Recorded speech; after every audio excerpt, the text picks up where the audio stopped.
Atlântida no Reino da Luz. Capítulo 14. Reencontros com Arnak.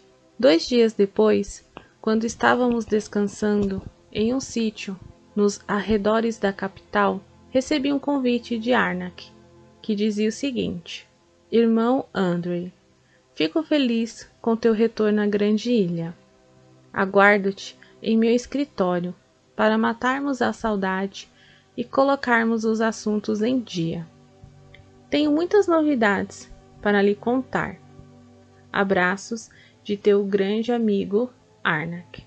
Eu não podia negar que aquele comitê me trouxe boas lembranças. Apesar de tudo, Arnak era um grande amigo.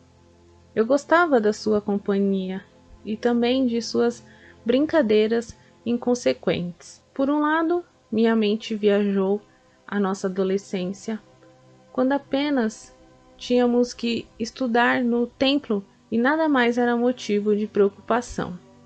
Bons tempos que não voltam mais, pensei. Naquela mesma tarde, dirigi-me ao encontro dele. Ao chegar lá, fui logo recebido pelo chefe dos exércitos da Atlântida Ocidental. Ele não vestia roupas militares, mas sim um elegante conjunto de calça e casaco negros, muito brilhantes.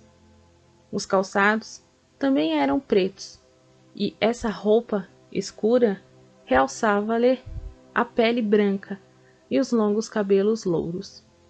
Percebi também que seu corpo estava mais atlético, típico de um guerreiro que necessita usar a força. Para completar sua vestimenta, uma capa preta por fora e vermelho escarlate por dentro. No futuro, aquela seria a vestimenta sagrada dos senhores da escuridão, os mestres do vril do lado negro.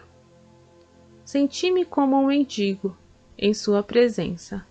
Eu ainda usava as roupas simples que eram habituais no mundo primevo, macacão rústico e surrado, e nos pés sandálias gastas, típicas de camponeses acostumados à dura lida do campo. Arnak percebeu meu constrangimento e logo chamou um de seus serviçais. Rapidamente, ele me trouxe um uniforme utilizado pelos sacerdotes do vril. Arnak me repassou a elegante vestimenta com educação, dizendo: Para você, meu querido irmão, você me disse na última vez que nos encontramos que eu não era mais digno de usá-lo. Assim o fiz, em respeito à tua advertência. Nunca mais vesti o uniforme sacerdotal. Seria uma honra para mim se você o vestisse. Ainda mais que temos a mesma altura, vai servir-lhe muito bem. Aquele gesto agressivo e ao mesmo tempo gentil de Arnak me desconcentrou. Eu agradeci e pedi licença para vestir-me. Assim que retornei, ele me esperava com 2 taças de bebida nas mãos. O líquido era um amarelo muito vivo. Venha, Andrei, quero que você experimente a bebida dos deuses. Você nunca provou algo igual. Chama-se Guaianas. É feita a partir da fermentação de um fruto raro que só se encontra na região do Portal Ocidental. Eu estranhei sua linguagem referindo-se a deuses. Será que as crenças pagãs do mundo primevo haviam infestado a Atlântida? Pensei. Enquanto isso, servi um gole e aquele líquido desceu queimando por minha garganta. Arnak sorriu e falou: É o efeito causado pela fermentação. Aquece o sangue e eleva o astral. Além do mais, o fruto dessa bebida é altamente energético. Trata-se de um combustível excelente para as nossas festas. Lembra-se delas, Andrei? Não vejo a hora de vê-lo divertindo-se novamente. Esse semblante carregado não combina contigo. Eu então coloquei o copo sobre a mesa, evitando fascinar-me pela bebida. Arnak, eu agradeço o convite, mas minha vida mudou muito desde a última vez que nos vimos. Hoje em dia, as festas agitadas, os sentimentos puéreis e a arrogância do status que possuíamos não mais me atraem. Eu vejo que nosso país mergulhou em trevas, realizando guerras, irmãos matando irmãos.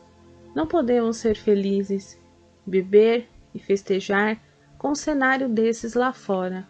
Eu lamento, e não consigo entender como isso pode ser natural para você.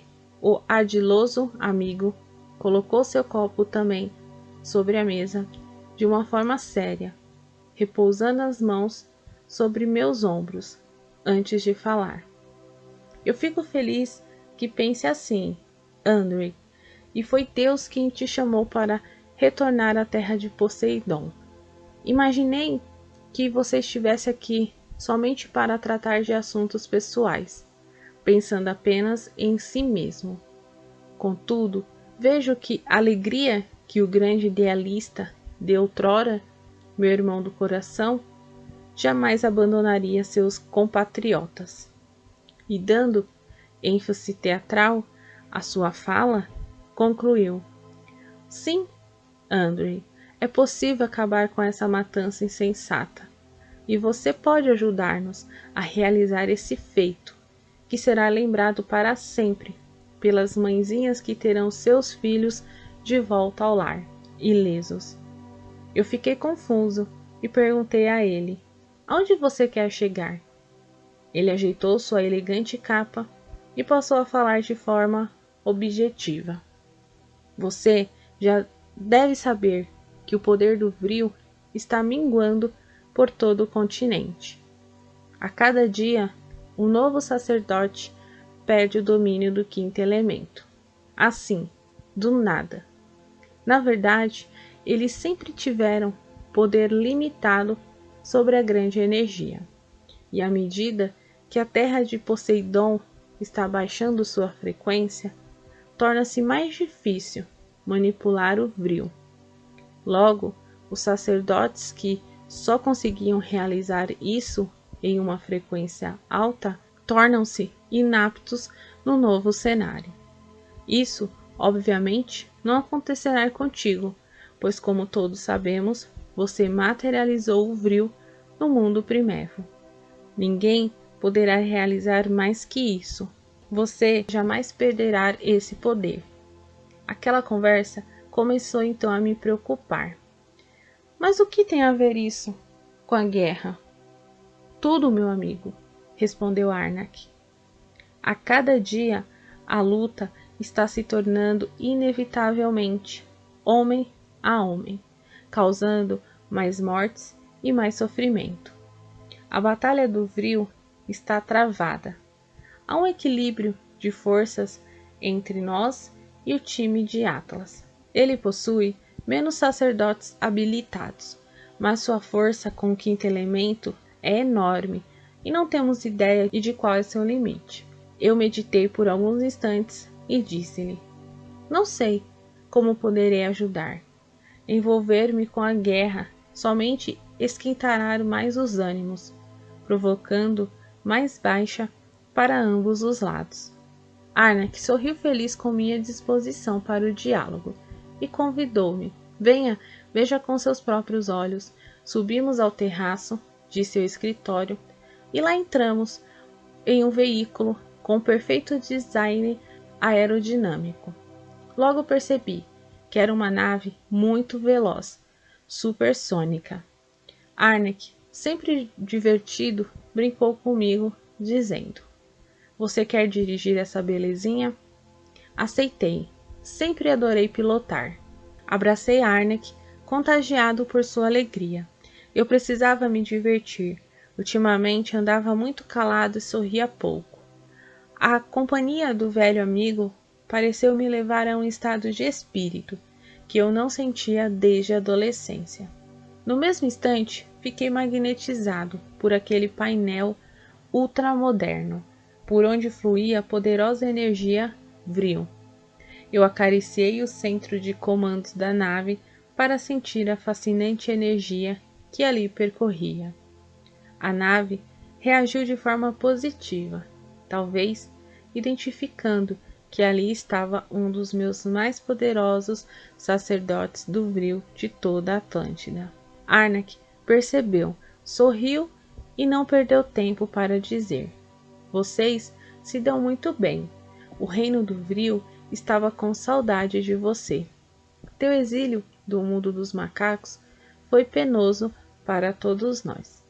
Eu agradeci as palavras sinceras de Arnak e falei: "Sim, meu amigo, este é meu mundo, e a força do Vril corre em minhas veias.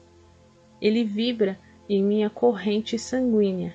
Eu sei disso." Já mais solto, perguntei-lhe: "Quais são as coordenadas, chefe?" Ele então passou-me o plano de voo, sobre forte animação, e pediu-me para utilizar a velocidade máxima. Foi o que fiz. A nave rasgou os céus de Atlântida em velocidade supersônica, absolutamente sem solavancos, por causa da sutil atmosfera da quarta dimensão e também pela perfeita aerodinâmica do veículo. Chegamos ao nosso destino, um pouco mais de 5 minutos. Arnak gritava como uma criança em uma montanha russa. Sempre admirei sua facilidade em divertir-se com tudo. Mesmo os assuntos mais sérios ele levava na flauta, enquanto eu parecia sempre estar carregando meus tenebrosos fantasmas. Quando desacelerei aquela potente nave, quase um foguete, percebi que adentrávamos em um imenso campo de batalha. Minha animação desapareceu. Milhares de soldados enfileirados, assim como nas guerras históricas que todos conhecemos, armados com lanças, espadas e algumas poucas armas de disparos de projéteis apareceram. As oficinas ainda não tinham desenvolvido tecnologias bélicas mais avançadas por causa do gradual enfraquecimento do poder do Vril. Mas isso era só uma questão de tempo. Um novo mundo, mais sombrio, estava surgindo na terra de Poseidon. Chegamos ao momento em que a batalha estava mais ensurdecedora. Creio que Arnak sabia disso. Ataques por todos os lados, matança desenfreada, sangue por toda parte. Eu ouvia o tilintar alucinante das espadas em contato feroz. Fiquei chocado. Eu já tinha visto semelhantes enfrentamentos no mundo primevo, em algumas expedições que realizamos, principalmente na região do atual México, durante os longos anos que moramos no Vale do Nilo. Por diversas vezes acompanhei expedições de Atlantes para aquelas regiões. Nunca fui muito dado à monotonia. Sempre que podia, escapava com as equipes que visitavam a colônia do Vale do Nilo para conhecer outros povos do mundo primevo e viver novas experiências. Mas ali a luta estava tendo consequências aterradoras, a tal ponto que a frequência tornou-se baixíssima. A impressão que eu tinha era que tínhamos saído de Atlântida e estávamos no mundo da terceira dimensão. Esfalecamentos de corpos, mortes cruéis, irmãos das raças brancas e vermelha, trucidando-se como se fossem animais irracionais. Aquela cena causou-me forte apreensão e me fez pensar como o pacífico povo de Atlântida poderia ter se tornado tão selvagem no espaço de uma única geração. Cheguei a imaginar que, em minha ausência, todos tinham sido infectados por um vírus alienígena que provocava raiva incontida e irracional, assim como vemos em filmes modernos de ficção científica.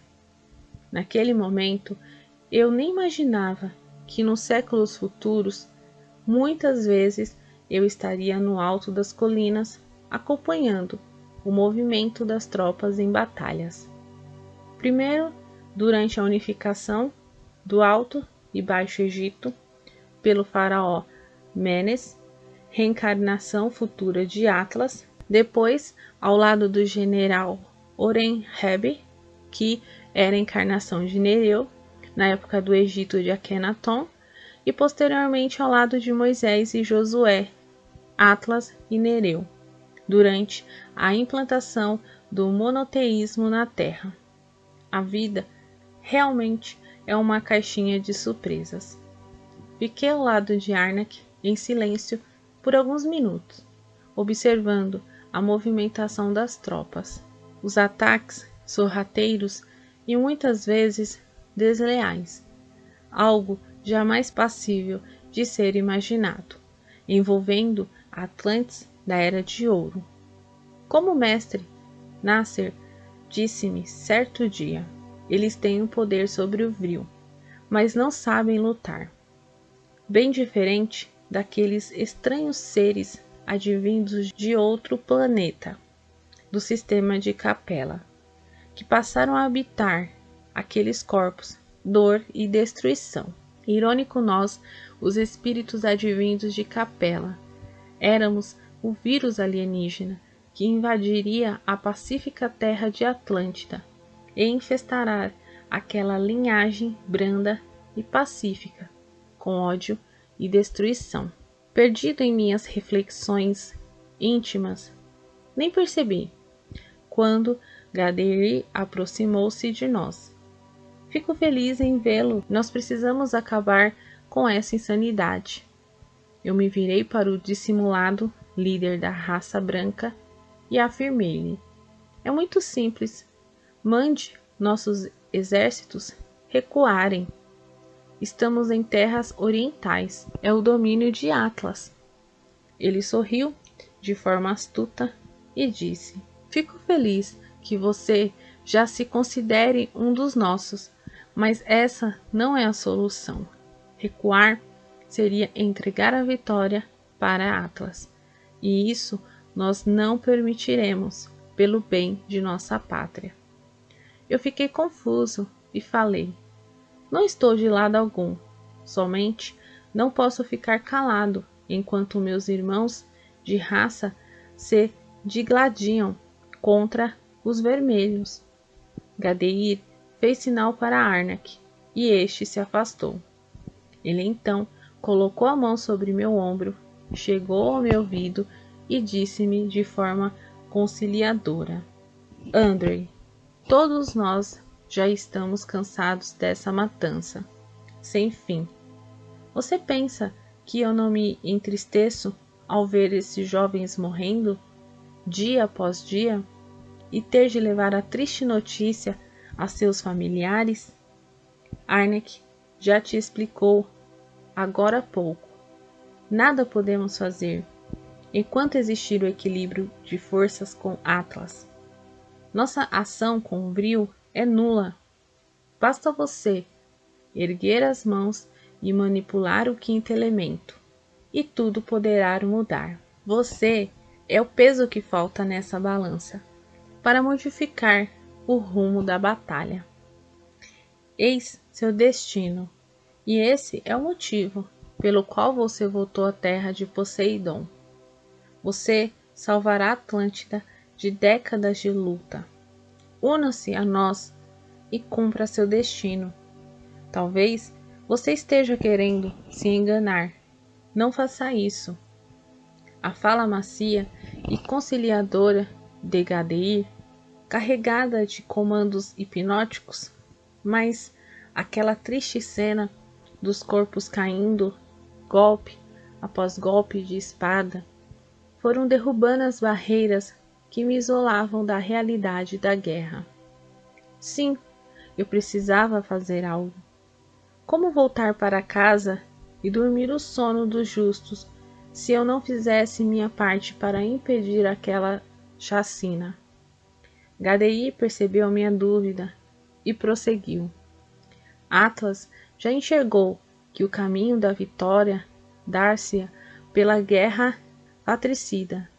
Nossos informantes nos relatam que ele está inclusive desenvolvendo projetos para criar exércitos de clones, estudando a possibilidade de invadir e anexar povos do mundo primevo ao seu império, para auxiliá-lo na luta, assim que a grande ilha descer definitivamente para a terceira dimensão. Aquela triste perspectiva relatada pelo ardiloso líder da raça branca fez-me perder o controle. Naquele momento, nem parei para pensar se suas afirmações eram verídicas ou apenas tinham a intenção de dominar meus sentimentos, com o objetivo de direcioná-los para atender aos seus interesses. Minhas mãos começaram então a suar, e eu as ergui para o céu e gritei: "Parem!" Minha voz ecoou por todo o vale, superando, inclusive, o barulho estridente das armas de guerra. Naquele instante, um vento soprou, como o prenúncio de uma tempestade. O vril se preparava para servir-me. Artemis sempre me dizia: "Andrei, nós temos de servir ao vril, e não ao contrário. Não force o quinto elemento para atender às tuas vontades." Mas agora não poderia dar ouvidos aos apelos de minha querida mãe. As armas de todos os soldados foram arrancadas de suas mãos e manipuladas pela força mágica. Elas subiram aos céus, lá foram desmaterializadas como por encanto, transformando-se em breve e inofensiva chuva. Pouco depois, uma onda energética ergueu todos os guerreiros de Atlas e os afastou dos exércitos de Gadeir.